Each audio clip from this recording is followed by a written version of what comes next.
Hi everyone, I just wanted to get on here and talk about my dream and just some confirmations that I've had about it from the Lord today actually. Um, so I'm going to actually read about and talk about my dream first, and then I will go into some of the confirmations that I've had about it um, today, and that's mainly because I will be sharing this to YouTube and not everybody will be able to read the dream that I had shared already. So just feel free to fast forward through this first part if you've already read about my dream. Otherwise, you can listen. I will have a few more details that have been brought to my attention since I posted it this morning. So thanks for being here. Okay, so last night, early this morning, I should say, my dream was that I was basically scouted for a modeling competition, and this handsome, dark-haired man was trying to get me to come and join them on this journey. So what I mean by that is that they were going to be traveling around the world, and he wanted me to basically join them and come with him. And I think you'll see why as I go on. He was really trying to pick me up in this dream and get close to me and kiss me. It was not like a sexual attraction like that. It was more like flirty, I guess you could say, playful. It reminded me of like middle school or like your first love. Like you just try every little silly thing to like get the person that you like to acknowledge you. So he was like pressing his forehead, like trying to press his forehead against mine, and just try to like get really close to me, like butt his shoulders up, and just get everything in me to give him attention, basically. I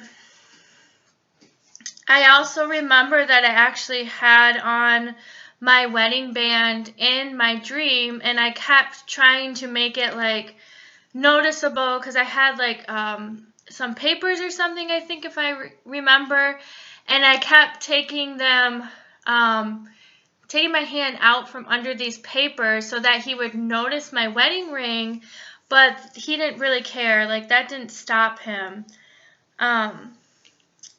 I also remember, so this is like really random, I was helping someone make a spreadsheet on how to solve an algebra problem.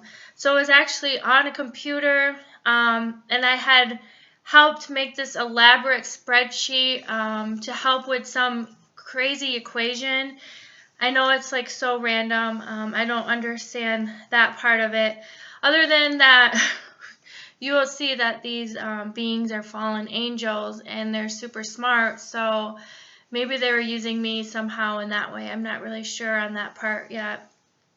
There was a group of women who were scouted on a stage in a room. So it was really dark. The stage was dark. And there was like spotlights on us on the stage. There was a crowd there, and there was also other handsome men in charge of the competition. So I just remember them walking throughout this room, kind of mingling with the women, and kind of moving about in this room, a couple. And I also remember there was one sitting in a chair, like a office chair on like swivel that swiveled around. He was sitting in this chair as I was making this spreadsheet, and he was actually paying pretty close attention to me when I was making this spreadsheet. And he had this like creepy like smile look on his face. I do remember that. That was something I hadn't shared before, that kind of came back to me. It was almost as if these guys thought that they would be picking from all of us women who were chose for the competition as their wives, or to be in a relationship. and they were walking around eyeing which one they were interested in, and of course they were flirting. So much like the first guy that was sitting next to me flirting directly with me, as if I was the only one in the room with him. They were all very handsome. They were all tall, and their faces were very chiseled. So if you've watched my last dreams about the double-edged sword, these men looked exactly like the same guy that I saw in those dreams, who was an angel. Very chiseled jawline, just beautiful. But these guys were all dark-haired. The last person I saw was blonde. And the next thing I remember is that they handed all of us women in the competition a bag of goodies, and included in this bag of goodies was a bunch of makeup. They gave us all 4 minutes only to put the makeup on. And I do remember that in my dream that this was very prominent, that it stood out, that they were reiterating that it was 4 minutes only over and over. So it was interesting. I was struggling with what to choose, and I decided on some red glossy type eye cream, some mascara, and a neutral lip color. And then right before I finished, they called in a handsome doctor, so another beautiful being, and he had on a long white lab coat. He had a few more people with him, and I could only see like these darker shadows behind him. I couldn't tell you if they were male or female. I just saw these silhouettes. And we were sitting in the chairs at this time because the 4-minute time period had stopped. And we were looking towards the stage, but this time it wasn't the stage that was center. It was to the left of me, and it was just like they were standing on the stairs they were standing on the stairs even before they got on the main platform of the stage. So they weren't even on the stage all the way. So I found that kind of interesting. The next thing I recall was hearing the word booster. The doctor took the stage and pulled out a brand new syringe with a booster in it for CV. The weird thing was, this was not the same booster that had already been out that people are taking now. This was actually a brand new one. And we, the women and us in the competition, we were basically the first ones to try it. So we were the guinea pigs. The women who decided to try this were the guinea pigs. And then most of the girls in the crowd were so excited and were volunteering to take it on stage. Like, they were mesmerized by this doctor. Like, they were infatuated with him. They didn't care what he said, what he wanted to do. They were just like completely mesmerized by this doctor. And one model went on the stage right then and there, so that he could give it to her in her arm. And he said something like, "Let's all do our part and get vaccinated." I looked at the girl next to me in disgust and said, "I'm not taking that." And she said she had hesitations also. The next thing I remember is I recall understanding that these men then and there were now fallen angels. And then, as I was getting ready to leave the competition, because they were pressuring everybody there to take it, actually they were pressuring you to go on in the competition. In order for you to go on, you had to take this, And so this is where I got up to leave the competition, and I woke up. And what was interesting is when I woke up, I looked at my alarm clock, and it said 2:22 in the morning. And this was interesting because my other two dreams that I had about this and about an angel, there was an angel in that, although he was a warning angel, they both connect to 222 as well. And so it's no coincidence. And so this was the end of my dream.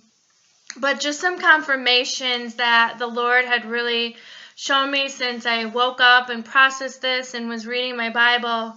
I heard in my spirit the days of Noah.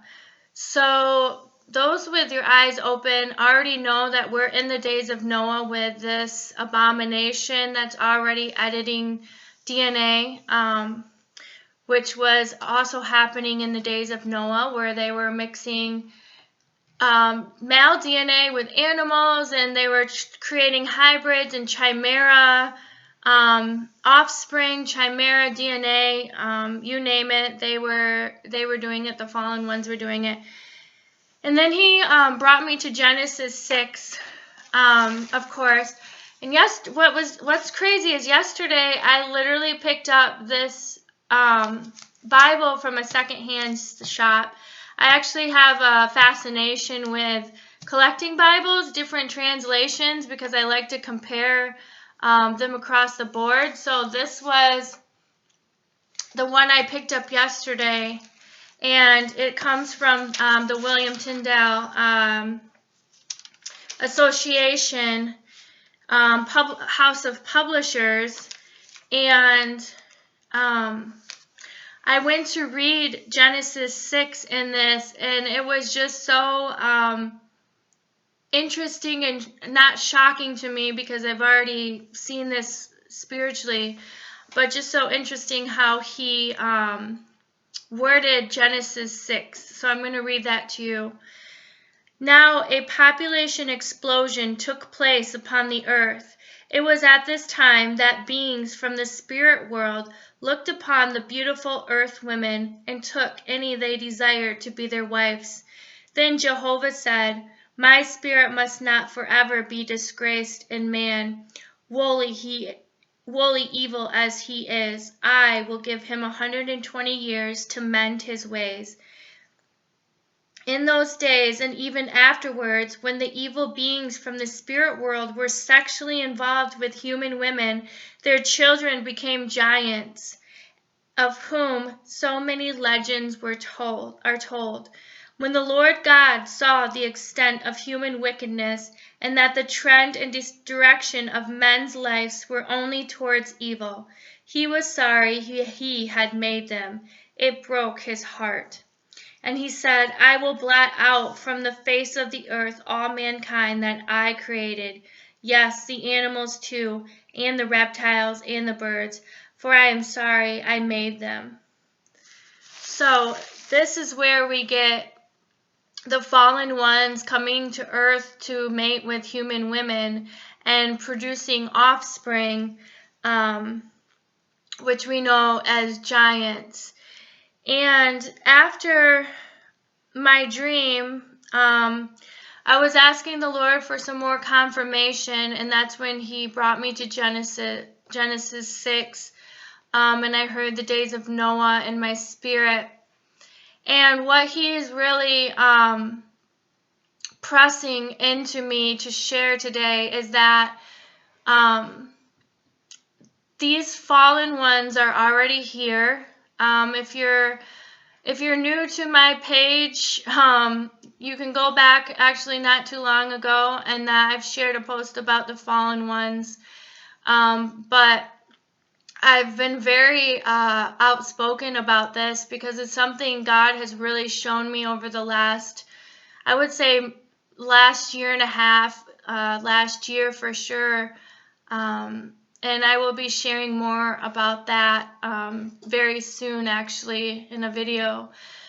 But he's also impressed on my heart that when these fallen ones come back, they will reappear. He has shared with me about Project Bluebeam. He's shared with me about a false rapture scenario, actually, that would tie directly to that. But not just that, that when these fallen ones come, that if you have not gotten a hold of your lust and your sin and your sexual desires, and basically a lot of the things which makes us living in our sinful flesh and our nature, it's a trap. It will be a trap, and you will not have the power to overcome them when they come.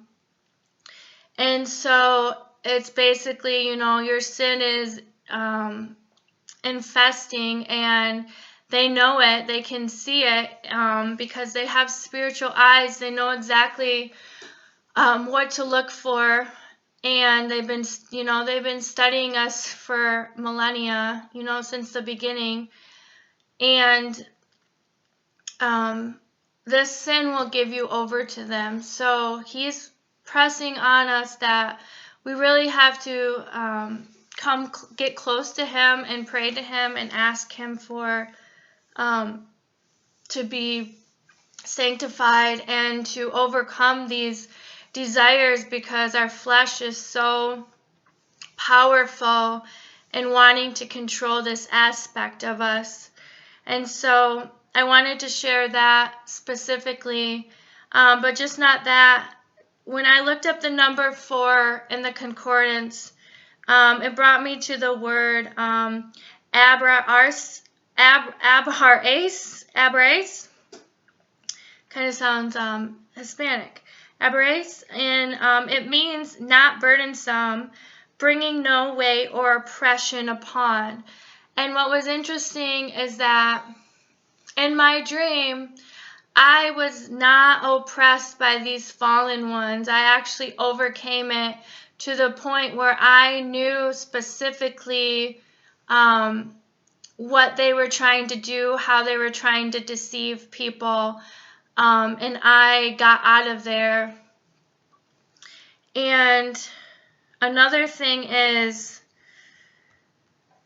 if you are to look up the word Nakash, which is the serpent in Genesis, if you are to look up the Hebrew word, it will actually bring you to a root word that we pronounce as Nahash, and it's Hebrew word H5172. So if you want to just put in 5172 with the H, it will bring you to the Hebrew word, and it means to practice divination, divine, observe signs, learn by experience, diligently observe, practice fortune telling, take as an omen. But the word Nakash actually means to hiss, also known as to whisper a magic spell, generally a divine enchanter, enchantment, learned by experience, and to diligently observe. So if we go back to the garden, we know that the serpent was there, that he was observing Adam and Eve, but specifically Eve, because he knew that he would fool her. So what the occult likes to do is something called chaos magic, word magic. Let me backtrack. Called glamour magic. So they like to use their beauty. These fallen ones like to use their beauty to basically enchant people and to kind of put them under a spell. And what's interesting is because I've shared that Hollywood is fallen, and the Nakash, the serpent, was a fallen angel. It was that was hiding in the garden. And it's interesting that his meaning actually means to whisper a magic spell. So that's where this comes from, this glamour magic, and not only glamour magic, word magic that they use on the masses to put them under a spell. So just a little information for you guys if you wanted to look into that deeper. Just something that God has brought to my attention, but not only my attention, to actually one of my friends' attention, who messaged me and told me that she actually had a very similar dream last night as well, about the exact similar idea of fallen angels in her dream. And God has also revealed to her the same meaning that He revealed to me today, that we need to really grab hold of our lust. We need to grab hold of all of the ways that the enemy tries to get us to fall and get closer to God, and, be changed, especially in these days, because it's very important that we do that. I think that is all that I wanted to share. It's been a pretty long video, so I apologize. But if you haven't seen my other video about the double-edged sword, that is part 1. Part 2 is coming very soon. I do have been getting more and more confirmation on that as far as what to share next. And other than that, thank you guys for listening. I hope that this is helpful, and this applies to men and women. Although Genesis 6 specifically talks about women, it will be an issue for men as well. So, and we know that lust is, a lot of men, fall short for lust, and I'm definitely not playing off women as well, but I know that the enemy specifically likes to attack men in that area. So just thank you for listening, friends, and I just pray blessings over you as always, and I speak life into you, and I hope that my words are edifying and that they help you guys to use discernment, and really pray for spiritual discernment in these days ahead. God bless you. Bye.